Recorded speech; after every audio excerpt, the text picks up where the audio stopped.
I've got the wonderful Aanchal Bordoloi in the studios. Hi, welcome to Radio 1. Hello, Lee. Thank you. And welcome to the No Cap Show. Where Thank you. I'm really excited to be here. It's so nice to have you. We met like the second time I'm meeting actually. The first time was International Icon, but that was just through Zoom. That was just the virtual front. But it's lovely to have you over here. Thank you. She is a singer-songwriter based in Bangalore, from Assam originally, and she's performed across the country. She's performed at Zomaland, India Cocktail, Sofar Sounds, and recently, where did you perform? At Harkath Studios in Bombay. Amazing. Like, I think one of the most accomplished indie artists in this scene right now is with me in the studios. I'm kind of fanboying inside here. It's so cool to have you over here. She is open for indie music acts such as Parvaaz, the Easy Wanderlings, the F16s, Hanita Bhambri. As we keep searching, Aditi Ramesh, and now the one, the only, Veer Das. I want to know everything. I want to know the entire, like, the process of how you actually got to open for Veer Das. Sure. So, it was a dream, the whole process. I mean, so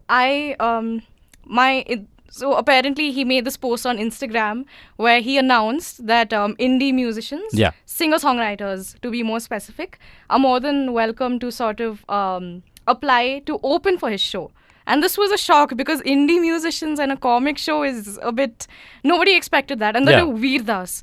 So he made up this post on Instagram and circulated everywhere. And my best friends sent it to me immediately. And people started like tagging me in the post. Wow. So that's how I got to know about it. So first of all, I want to say thank you to them because I wouldn't have known otherwise. So it's the people who really got me there. And I applied immediately. So there was this email. So there's this weird ass comedy thing. So I had to email them. And I applied for both Bombay and Bangalore. I wanted to perform in... So it's been a dream of mine to perform in Bombay anyway. So I thought, why not just give Bombay a chance too? So I applied for both Bombay and Bangalore. I sent them my electronic press kit. I sent them my music. And to be honest, I really did not think that I'd get it. I mean, I'm like, I'm starting out. There are people who are 10 times better than me who've been in the music scene for longer. Maybe I'll never get it. So I just left it because this is not... I'm used to a lot of rejections in the music scene already. So I thought, just leave it. She's being modest at the moment. Like, I mean, come on. I just gave your entire resume over here and it's brilliant. Your portfolio is beautiful. Thank you for that. And I think Veer Das saw that. That's why you got it. Thank you. But I honestly have never really believed in the whole manifestation and the visualization process, that they keep talking about. But for Veer Das, before the show, I kept thinking to myself, what would it be to be on such a good stage, singing in front of such a beautiful crowd? So I remember seeing Siddharth Bendi's stories and Raghav Miatal and all these cool indie musicians who also got the chance. I saw their stories and sort of visualized myself on the same stage. But I never really actively thought about it. Right. And... when they contacted me regarding the gig, I was more than happy. And I was also helped in the entire process by this other indie musician. And that's when I realized your presence in the music scene really matters. Yeah. It's not just the whole application process, but it's how people have seen you grow as an indie artist throughout the years. So, I got the gig and you won't believe it, but I actually felt sick after the show. Oh. And even before the show, I had like a lot of anxiety regarding will I be able to do well? This is too much. I mean, this is too big. Maybe I don't really deserve it and stuff. So a lot of these thoughts kept coming to me all the time. And then the show happened. And after that, I felt sick because I think it was just like the shock. The stress maybe, and the excitement. And on top of that, I had to attend college every day. And psychology college is very stressful anyway. And that was very, very beautiful. It was a very... it was one of those experiences in my life where I didn't have to think that much. I mean, anxiety, obviously, but then I felt that I lived in the moment for the first time because it was too overwhelming to even be there and sort of tell yourself that, I've been selected for a Veer Das show. And that's surreal to me even now. And I don't talk much about it because it's surreal. Why not? You should. It's really overwhelming, so I don't. But... how is Veer Das? Like, how is he as a person? How is he as an individual? I really want to know. So I remember I was watching the entire sound check and he did not know that I was a musician. Okay. He thought I was some rando sitting there and I go to him all excited, Veer Das. And I give him a postcard. He's like, oh, hello. And then he takes the postcard from me. And then one of the backstage men tell him, oh, that she's the singer-songwriter. His entire attitude changed after that. He looked at me, congratulations, this is such a huge deal. And then he hugged me, and then he read the postcard right in front of me. And all of that happened. And wow, I'm starting to talk really loud because No, I'm go for really it. enjoying the whole thing. And so I was like all out. I wrote him a very sweet postcard saying, here's to world domination, more power to the indie music scene. Come to my show at Harkath Studios. Plug in it there. I told him I'm performing on 30th July. Come if you're free. And he's like, yeah, sure. And then he went backstage. And while I was performing, he was obviously right there behind the curtains. He obviously heard the whole thing. And I even got a glimpse of him like walking up and down, probably rehearsing the entire thing. So I finished my show. I walk backstage and then he like fist bumps and I was all fangirling. Oh, no, that's so cool. Yeah. And then he was like, hey, you were really good. And after the show, the people handling the entire event told me that, hey, you can stick around. You know what? We'll get you a picture with Ravidas. And he's really chill and he's really cool. So I got to take a picture with him and pestered him about a few videos of his that I watched. And I'm telling him in detail, oh, this happened. You shot this video with Sabah Azad. No, that video was damn nice. So he actually had the patience to like listen to me and really, really, really sweet person. He didn't have this whole flair that, oh, I'm this international, comic. What's that word? Comedian. Sorry. Comic also works, I think. Yeah, and one more thing that I really like to emphasize on is that what I learned from him is that he personalized his entire set. So after every joke or after every important thing that he said, he would always say, okay, Bangalore, so don't you feel the same way? So he personalized it so much that it no longer became about him. It became about us as a whole. And I've never been this engrossed in a comedy show ever. And I don't know, the entire experience was so surreal. I can just like visualize it even now while I'm talking to you. Him and his spotlight and the way he spoke, it was just beautiful. And I don't think I can stop talking about it now. Visualize it right now. I can visualize it right now. The way you described it is beautiful. Yeah. When did you know that you want to do music, and when did you know that this is what I want to do as a full-time indie artist? Well, in 5th grade, I was really competitive. I studied in a boarding school. And my best friend told me that she wanted to become Hannah Montana. And I'm like, yeah, cool, I want to be the same thing too. So ever since that day, that never stopped. It's no longer about being a pop sensation or being a rock star. But it's just the fact that you can put yourself out there and like say what you have to say. I was in Vienna for 10 months when I was 16. And I was a part of the Vienna Songwriter Circle. So that sort of kickstarted the entire songwriting process. So we learned how to write songs with people from the UK. And ever since then, songwriting became much easier for me because I wasn't trained. It was more of a experiential learning that took place. Wow. And I used to perform in Vienna. So ever since, that was my first, I think, stint at performing outside school. Okay. And ever since that day, I realized I don't want to stop because I do not know of a feeling that is more magical than you sitting on stage, writing the songs that you wrote in your bedroom, crying somewhere, and now you're sharing that same feeling with the crowd. And I don't think there's anything more beautiful than that. So, and I can't think of anything else that I want to do. There are a million other things, but music is, I think, something that's innate. Something that can't be really described. I think music it's an emotion that we all want to feel, and the best thing about music is it brings us together. Yeah. Like, I'm a huge fan of indie artists around the country and across Bangalore. Everybody, the music that you guys put out is just beautiful. What exactly is your process when you write a song? How do you go through writing a song? Do you have to go through heartbreak to write a song? Many people do that, or is it just the good times as well mixed with those? Okay. I'm notorious about writing songs and unrequited love. So, the friend zone, I've been there too. Yes. Not even friend zone is worse than that. God, okay. I want to know what. Now I'm curious. What is this? So, my songs are very like random. So, I wrote 3 songs about somebody that I haven't met even now. We've just exchanged emails, and I've written 3 songs about that. I think more than anything else is just the emotion that's there. I wrote one song because I was really jealous of this boy who used to perform at these open mics, and all the girls would go rushing to him. And because it's a girls' college nearby, this was Cadence. So he'll come, he'll perform, and he used to get all the attention. that made me really jealous. So I wrote a song called Devil Style for him. Oh, that's just, okay. Yeah. Okay. Yeah, and the single which is out on music streaming platforms now, Whiskey Blues, that was again about unrequited love. And I mean, I write a lot of songs about unrequited love. So coming to the process, usually there's a lot of feeling. I don't force it. There's no point forcing a song unless you're bored in class or something. Right. That is another. I think that's the main space where all musicians are born. Yeah, being bored in class. Engineering class and psychology classes, journalism classes. All of us have been there. Yeah. And so there's usually an emotion. Right. I take out my guitar, I play some random thing, and if I like it, I keep it. Then I come up with a tune on it, and then the words come. So it's usually the music first and then the words. Mm-hmm. But if it's something very intense, it's the words. So I have this habit of taking a small pocket notebook wherever I go. Right. And if an idea strikes, I just write it down. So there have been 2 cases or 1 case where the song started out as a poem and then turned into a song. So sometimes it's the words as well. So there's no like proper structure. But it's like this proper interplay of words and music. So beautiful. That's amazing. Now, the indie scene in India is booming at the moment. And what are your thoughts on that? And who do you would love to collaborate with in the indie music scene at the moment?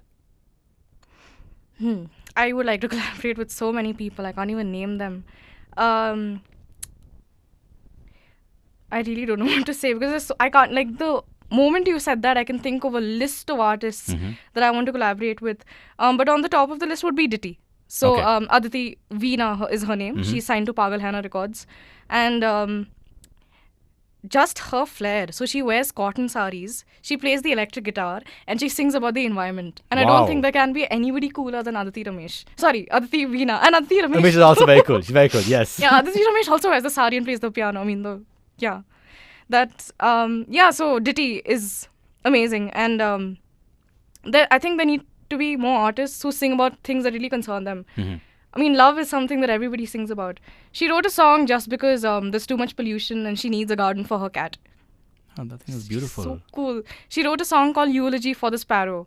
And I don't know, she wrote a song about pollution and like the environment and all these things that we take for granted. So Ditty would definitely be on top of the list. And there's this guy called Ronak Maiti who I really like. He's also signed to Pagal Hana. I don't know why they pick out like the coolest artists. Now F16s is also with them. Right. Cool people. Shantanu Pandit and all these. Yeah. He's also. Yeah. Funny enough, actually, you just mentioned Pagal Hai Records. Yeah. I got a follow request from one of them. Right. That's not fair. That's not fair. I'll definitely like send Aanchal's profile over there. Thank you. I creepily message a lot of people. They're one of them. So. I do the same thing. That's why I get interviews sometimes. I just message them and be like, hey, would you want to come down? Okay. Sanjita Bhattacharya, who was in our studios a while ago. She's amazing. Yeah. She's the most, oh my God. Her energy is just amazing. And as a person I miss her. I met her once and I just want to like, chill with her all the time. She's such a sweet person. And again, there was a creepy message that I sent out. And by chance, she saw it. I'm so lucky she saw it. That's really cool. Yeah. Yeah. By the way, Sanjita Bhattacharya, I was doing a photo shoot for my single. And then my friend and I randomly saw her in Blue Takai Coffee Roasters. Wow. We walk in. She recognized me because I attended her gigs. And she knows that I sing because I creepily sang for her once. I'm like, wait, check out my song also. She listened. She remembered me and she gave me a big hug and she's like, where are you performing next? So I'll see if I can come. And then she knows a lot of Bangalore musicians in the circuit. So the way she talks about them is like, oh, he's performing here, she's performing here. And I mean, I haven't officially met them, but I can't wait to like see them perform. And like that love is something it's genuine, beautiful. Isn't it? Yeah, it's we need more people like her in the music scene. She's one of a kind. You talk about the Bangalore music circuit and the gigs you performed. Now, I want to talk about your bad gig. Have you ever had a bad gig? Definitely. And okay, take me through it. Fandom. I performed at I opened for Kishan Balaji Collective. Okay. I opened at this Pink Floyd tribute gig. Right. And I got to know that I got the gig one day before the show. And I was 19 at that time, 19 or 20. Right. And at that time, nobody really knew me in the music scene.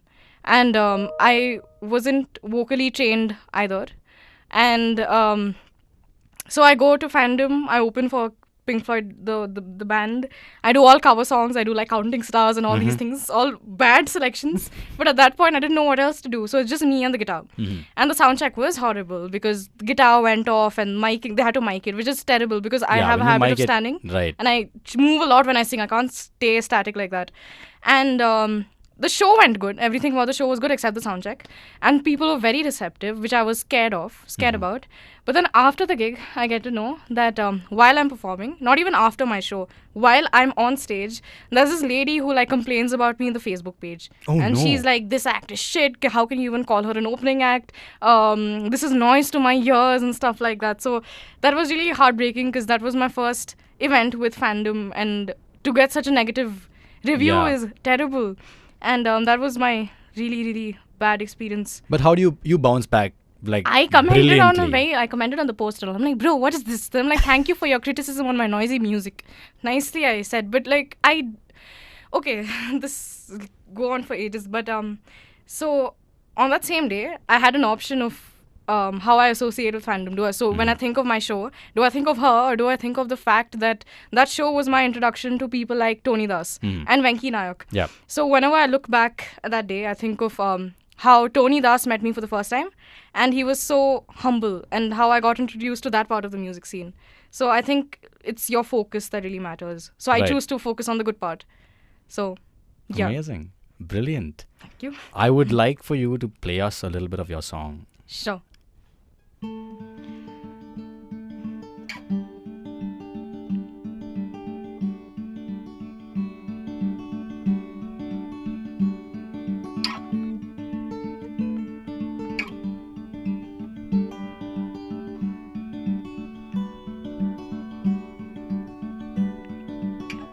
I spend the night staring at your door, hoping there's something more that you like to say.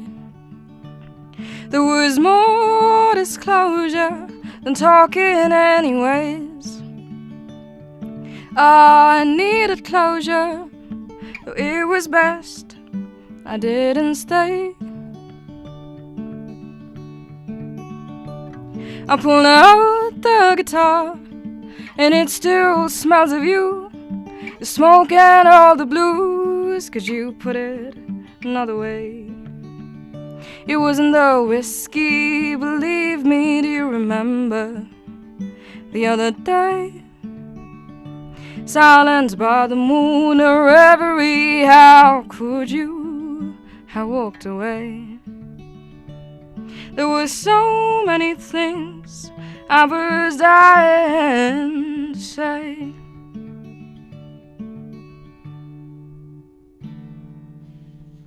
Woo! Thank you. That was beautiful. Thank you. Beautiful. Now, the Whiskey Blues is... You said it's a underrated love song. Yeah. Right? Yeah. I want to know more about it. A little bit more. I can tell you a joke about what I did. Okay. Yes. I'll tell you how I asked out this fellow. So I take him to Is he watching right now? I hope he's watching right now. He knows the entire story. He's heard enough. It's already been publicized in other podcasts. Okay. Took him to Forum Mall. Oh, wow. Right. The Christ hangout. Yeah. Classy. Then I'm like, are you aware of the fact that there are multiple dimensions of space and time? Wow. And that there's no proper definition of what space is or what time is. He's like, no, but I know now.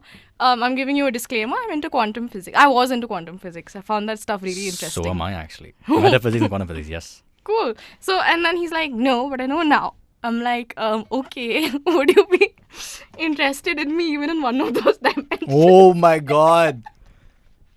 So ridiculous. I think I'm going to use that later on. And okay. The final question. Did he say yes? Yeah, he said yes? Okay. No, but then he's like, no. He said no. But he said yes, right? That word is there. Then he's like, no, it's can't work out and stuff like that. But yeah, I got a song out of him. It's fine. Taylor Swifting it. She's Taylor Swifting it. Okay. Now I have a game to play with you. Sure. You can't say the words yes, no, okay, and yeah. Okay. Just 1 minute yes, we'll no, speak. okay, yeah. Yeah. Cool. All right. Are we ready? Yeah. Cool. Got it. I think we already lost the game, but okay. We're going to start now. Yeah. All right. Now you opened for Ravidas recently. Fine, sorry. I mean, fine, cool. How was that experience? Great. What did you speak to him about? How I'm excited for his show, and I invited him to Harkath Studios to watch my performance. Did you have fun at Harkath Studios? Very much. How was that gig? Amazing. It was a great gig. I met very cool people and they made me really happy that day. So, What makes you happy? donuts from Krispy Kreme. Really? Yes. No. Oh my She said both. God. Cool. Oh my God. That was a fun game. It's a great thing. Aanchal Bordoloi is in our studios. Thank you so much for being part of the show. Thank you for And having me. we're going to sign off to Delhi, Mumbai, Bangalore and Chennai. Say bye-bye, Delhi, Mumbai, Chennai, Bangalore. Bye, Delhi, Mumbai, Chennai, Bangalore. 94.3 Radio 1.